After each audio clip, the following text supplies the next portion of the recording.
Aha, all the tricks and the tips there. Thank you so much for that, Kasha. I particularly like Nate's.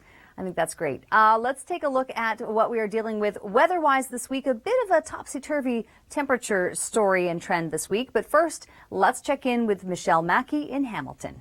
Thank you, Michelle. And it is. It's such a great storytelling tool. And the easiest way is to set up an account and then you just send them from your smartphone. It's as easy as that. Let's take a look at our short-term forecast. Chilly overnights, but we would expect that. It's now December. It's the first day of meteorological winter. So we're celebrating winter here behind the scenes at the Weather Network. You may not be until the 22nd of the month.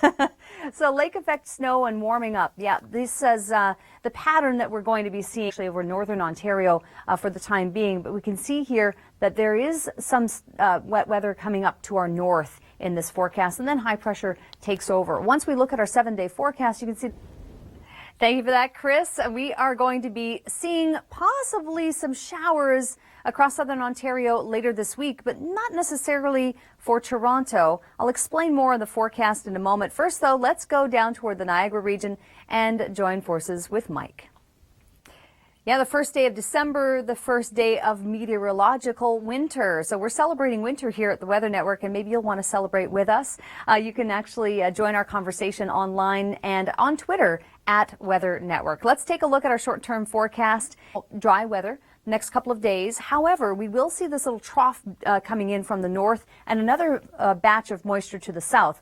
In between, cloud cover. We're not expecting to see much for showers for Toronto proper, but northeast, you run into a better chance of actually some snow showers in northern eastern Ontario. So you can see a better shot of that through Tuesday. See how it just kind of skirts up around us and then joins up and then moves off. So it looks like we may miss Toronto entirely. At least that appears to be the case with our icons.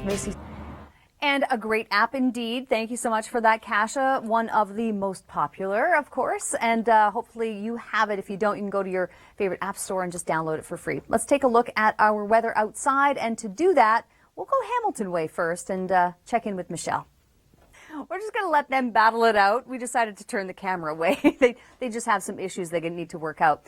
Thank you so much, Michelle, for that. Let's take a look at our short-term forecast. Lake effect snow is on the horizon. It's going to take a couple of days before we see any precipitation nearing us. It's not to say that we will see any even in Toronto, but certainly north and east will have a better chance of that as this low pressure system or trough comes through later in the week. And when we see, there's actually two components to it, to our south, to our north, and it kind of comes together to the east of Toronto and moves forward into Atlantic Canada. So it's possible we may get out without any precipitation at all.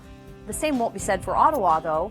But thank you, Mike. Pretty interesting stuff. In terms of weather, though, what we can experience this week, it's really topsy-turvy, a little bit of a roller coaster ride temperature-wise. I'll give you some numbers on that in a moment, though. First, we're going to go to Michelle, and she is in Hamilton. That's a tough question to answer today, right after the Grey Cup. Well, let's take a look actually at our values outside as we go further to the south. Not too much further, but that's where Mike is in Vineland. Thank you, Mike. Yeah, there is the potential for that. Also, the eastern Superior Shores. So you don't see it on this map, but Wawa to Sault Ste. Marie, 5 to 10 centimeters of snow on tap there. Now we look forward to Wednesday, and we can see this warm front approaching us. It does bring up our temperatures a tad, but it also brings some snow showers on the north side of that front. So are we going to see any precipitation in Toronto? It's possible we may get away with the whole week without really seeing any flakes or showers at all, because these two swaths come up and over us to our east and then move forward across Atlantic Canada. You'll see what I mean when we look at the 7-day forecast. These probabilities of precipitation could increase a little bit, but for the time being, they're sitting at between 30 and 40%.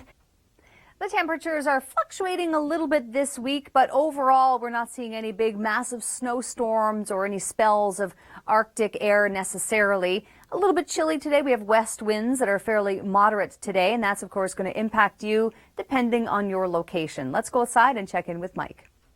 Thank you very much, Mike. I want to show you this video now. This is in China. This is from CCTV. Pretty impressive sinkhole in China, and you can find the information behind that story online at theweathernetwork.com. I want to show you the short-term forecast. Cold air upon us, and we will start to see a slight moderation by the time we get to the midweek. We'll see a warm front This red line is going to push up over us, and that will help to bring us, at least temporarily, a little spell of warmer air. But to the north of us, some snow showers, in fact. Will probably be cold enough on the front side of that warm front to see some snow showers. But we can see that these two areas of precipitation kind of come together to our east and then move off into Atlantic Canada. So we may be spared from any wet weather pretty much all week long.